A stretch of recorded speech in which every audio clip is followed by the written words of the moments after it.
I will now talk about a few useful results or helpful results that we use usually when we are analyzing asymptotic behavior of functions. The first one of them is a trivial, clear one if you understand the definitions of big O and big omega. That tells us if f is big O of g, then g is omega of f, and if g is omega of f, then f is big O of g. You should be able to prove it. I will show proof in one direction, in just one direction here. So if we assume f of x is O of g of x, then what this tells me is that there exists c and k such that f of x is smaller than or equal to c times g of x for every x greater than or equal to k. This is basically the definition of big O. What this says also is that there exists c and k such that if I now divide both sides by c and just flip the g and f, this tells me that g of x is greater than or equal 1 over c times f of x for every x greater than or equal to k. What this tells me is that there exists c prime k such that g of x is greater than or equal to c prime times f of x for every x greater than or equal to k, where c prime is 1 over c, right? Keep in mind that c is greater than 0, so I can divide 1 by c, right? What this basically tells me, if you look at this, what I wrote the very last line here, this is exactly the definition of what it means for g to be omega of f of x, okay? So this is one direction. You need to show the other, you should be able to show the other direction. For example, assume that g is omega of f and show that f is big O of g, okay? So if g is an upper bound on f, we say that f is a lower bound on g. It makes sense.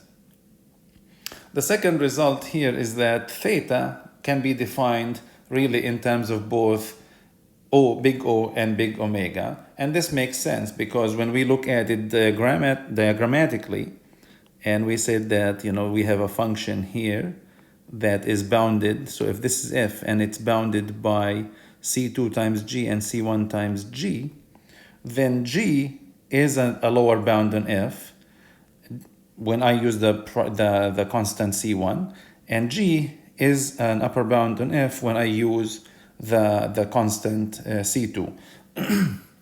So it's easy to see this, and I will show the proof in one direction only. Let's take, for example, the more interesting case is to go from the right to the left here. So let's assume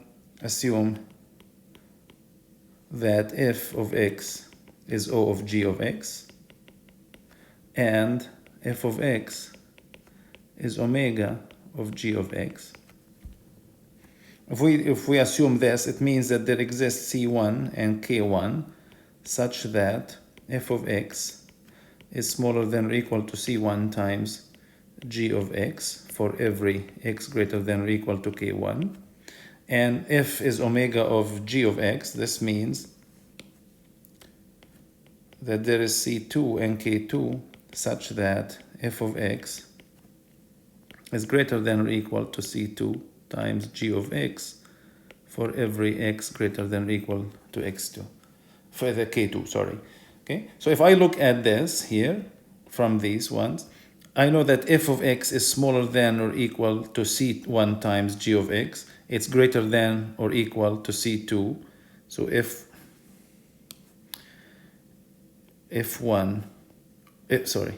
of x is smaller than g of x times some constant, and it is greater than g of x times some constant. Here we have a constant, right? Now what is this constant? So f of x is smaller than or equal to c1 times g of x, so we can actually put the c1 here. We take it from this line here, and f of x is greater than or equal to c2 times g of x. We take it from this line as well, okay? Now, for which k? because the first one tells us it's for x greater than or equal to k1. The second tells us for x greater than or equal to k2. So we have to be careful about it. But it's, if you think about it just, for a few seconds, you'll see that if you take x to be for the max of k1 and k2, then you'll be fine, because the max of k1 and k2 is definitely greater than or equal to k1. It is definitely greater than or equal to k2. So then I have the two conditions that f is big O of g and f is omega of g to hold. So if I take, so basically I can take k, this will be my k now, okay? And what this basically tells me is that f of x is theta of g of x, okay? So this is one direction. Went from right to left. If f is O of g and f is omega of g, then f is theta of g. The other direction, if f is theta of g, going to the other ones, it's even simpler than this. A very important one, we encounter polynomials a lot and when we analyze running times. So we would see, for example, sometimes that the running time f of x, we would see that it is 3n cubed plus 5n squared plus 2n plus 9. What this result here, this theorem on this slide, it tells me that this is really just O of n cubed. Okay, so you can take the largest term or the order of this polynomial, which is cubed, and you can take that to be the upper bound on it. So this is all O of n cubed. Now, why is this the case? If you look at an x to the n plus an minus 1 x to the n minus 1, so on a1 x plus a0. And let's focus on the case where x is greater than or equal to 1. Then what happens here is that an is smaller than or an x to the n is smaller than or equal to an x to the n, plus an minus 1 x to the n minus 1 is smaller than an minus 1 to the xn, right? Because if x is greater than or equal to 1, then x to the n is definitely greater than or equal to x to the n minus 1. And I can do the same trick for all of them. Okay, but what is this here? This is an plus an minus 1 all the way plus a0 x to the n. So if you look at this here, what I showed, if I call all this here, I call it c. What I just showed is that f of x, which is the an x to the n all the way plus all the way to a0, what I showed that this is smaller than or equal to c times x to the n for every x greater than or equal to 1. Okay, so if we take this c to be the an plus an minus 1 plus all the way to a0, and I take k to be 1, then we are set. So what I just showed here is that f of x is O of x to the n, because this is really the definition of f of x being O of x to the n. Another result that's very important here is that if you have f1 is O of g and f2 is O of h, then f1 plus f2 is O of the max of the two of them, okay? So the previous one, so if I take, for example, let me show you an example where we could have gotten the same result from the previous slide. So if f1 is n squared and f2 is n cubed, what this theorem on this slide tells me that n squared plus n cubed is O of the max of the two as well, because n squared is O of n squared, n cubed is O of n cubed. So this is the O of the max of n squared and n cubed, which will be O of n cubed. So it makes sense, and I could have gotten it also from the previous slide. But an example where I couldn't have gotten from the previous slide because it applies only to polynomials is that if I take f1 to be n log n and I take f2 to be n squared, then I cannot use the previous one because that applies only to polynomials. N log n is not a polynomial. So we know f1 is O of n log n, and we know f2 is O of n squared. So f1 plus f2 is O of the max of these two. the max between of n log n and n squared, O of the max of n squared and n log n, which is O of n squared. Okay, so this is how this result is helpful. And why is this true? If f1 of x is O of g of x, this means that there exists C1, K1, such that if 1 of x smaller than or equal to C1 times g of x for every x greater than or equal to K1. And we know also f2 of x is big O of h of x. What this tells me is that there exists some other constant, C2 and K2, such that f2 of x is smaller than or equal to C2 times h of x.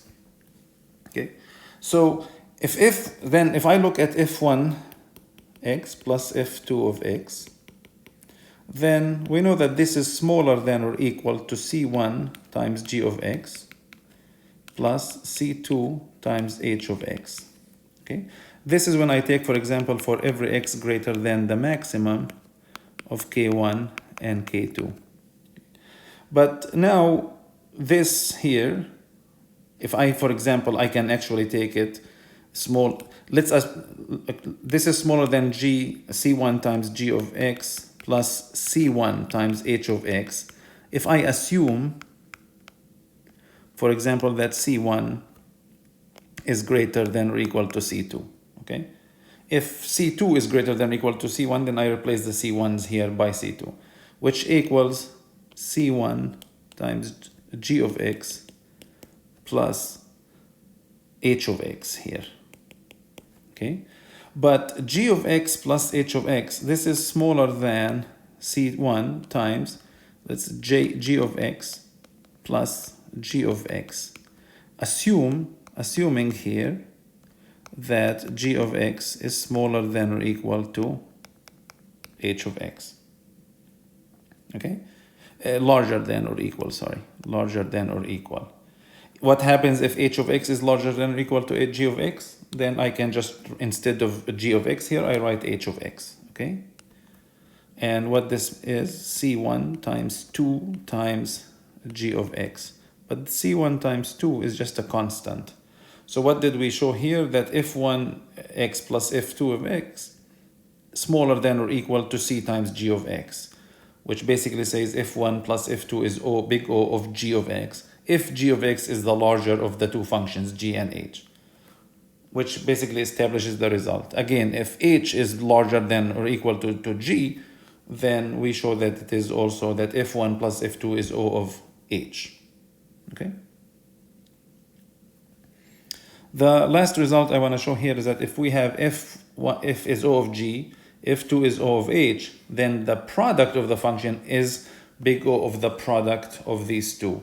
Okay? So the same thing here, if f1 is big O of g of x, this basically tells me, based on the definition, that there exists C1, K1, such that f1 of x is smaller than or equal to C1 times g of x for every x greater than or equal to K1.